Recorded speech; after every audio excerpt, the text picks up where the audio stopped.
you, Mr. Chairman. I thank Mr. Rice for the final round of questioning. Mr. Kashkari, Chair recognizes Congressman Cummings. You may proceed. Mr.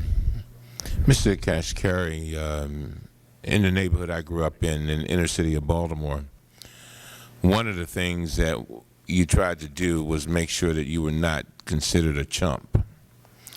And what chump meant was that you didn't want people to see you as just somebody they could get over on. And I'm just wondering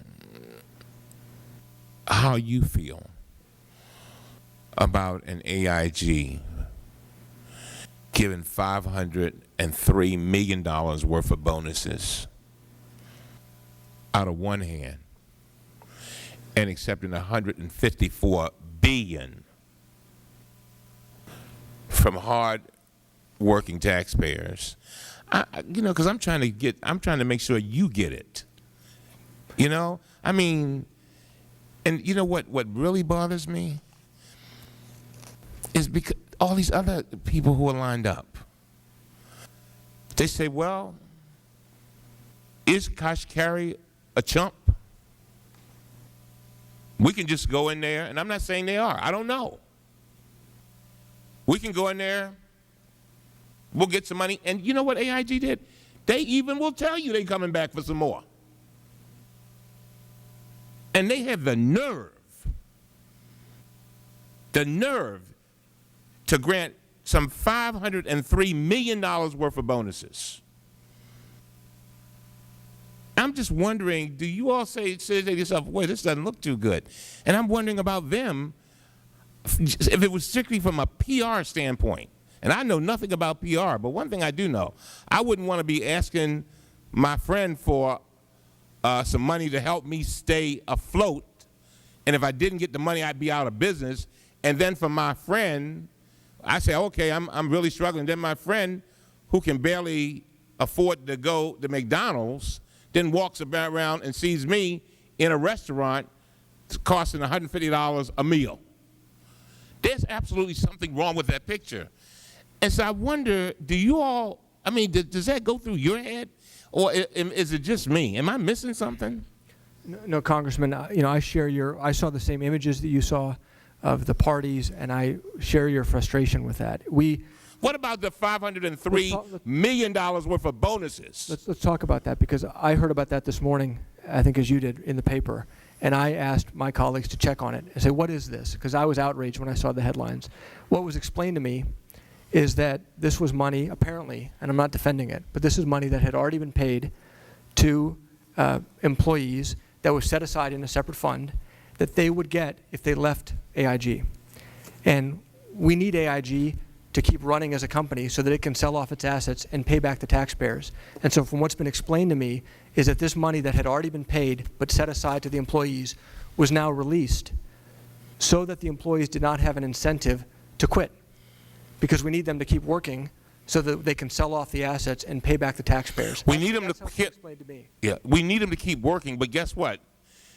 There are a whole lot of people that can replace them because there are so many people losing their jobs.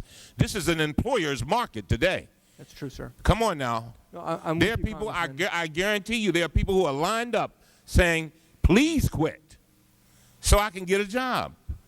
And that's what the American people are looking at, and they are frustrated. Now let me go to another question. You said something very interesting, and by the way, I thank you. You have a tough job. The $350 billion that's left, you said that Mr. Paulson has not made a decision on that. And I mean, I don't want to be considered a chump either. You cannot convince me that Paulson is not coming back for the 300. I know you say he hasn't made a decision, that he's not coming back for the $350 billion, because you've said here several times that the $700 billion, you know, if you don't do it this way, do it that way, you won't be able to, you can't achieve but so much. So obviously you need that. I mean, what would be the logical argument to get the $350 billion if you were advising Mr. Paulson to go after the $350 billion? It would be the priorities that he's outlined. So number one, additional capital for all sorts of financial institutions, not just banks, because many of them provide credit to our communities.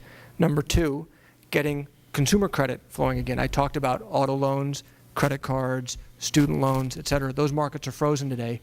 And so to get at those problems, that's part of what we would want to use the second 350 for if he makes that determination. So that's what I would be talking to him about, sir. Well, so last but not least, a lot of times when we have these hearings, and I'll close with this, and I walk away from the hearing, I often ask myself, does the witness then go to his friends and his employees and say, phew, we got through that one, and then go back to business as usual? I am praying that, and I'm talking about constituents, man. I'm talking about people who are hurting. I am praying that you will never be the same after this hearing.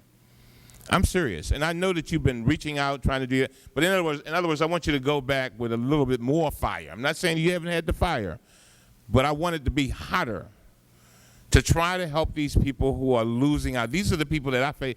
See, I go home every night. I live in Baltimore, so I see my constituents every day, and so they need help, and they're begging for help.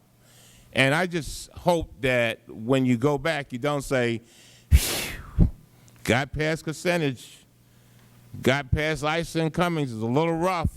But okay, boys, let's go back to business as usual. We can't afford it. And nor can we afford to be chumps.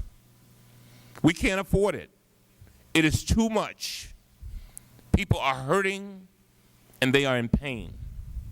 And so I hope that while we're looking at Wall Street, and we're looking at all the folks that's got their hands out, and we're looking at all the AIG officials as they go on their little junkets and whatever, that you keep in mind, as I know you've been doing it, but I want you to do it even more, that every decision that you make, you think about those folks who are losing their jobs and who are in pain and who are not going to have a decent Christmas. They're going to probably be sitting under the Christmas tree with no presents. You know why? Because they won't have a job. And all of these people, and I hope that as they come to you begging for the taxpayers' money, that you'll remind them of all the people who are suffering and that are in pain, and tell them that it cannot be business as usual. Thank you very much, Mr. Chairman. Thank you, Mr. Cummings. Mr. Kashkari, do you have any response? Thank you for the opportunity to be here today. Just to Mr. Cummings,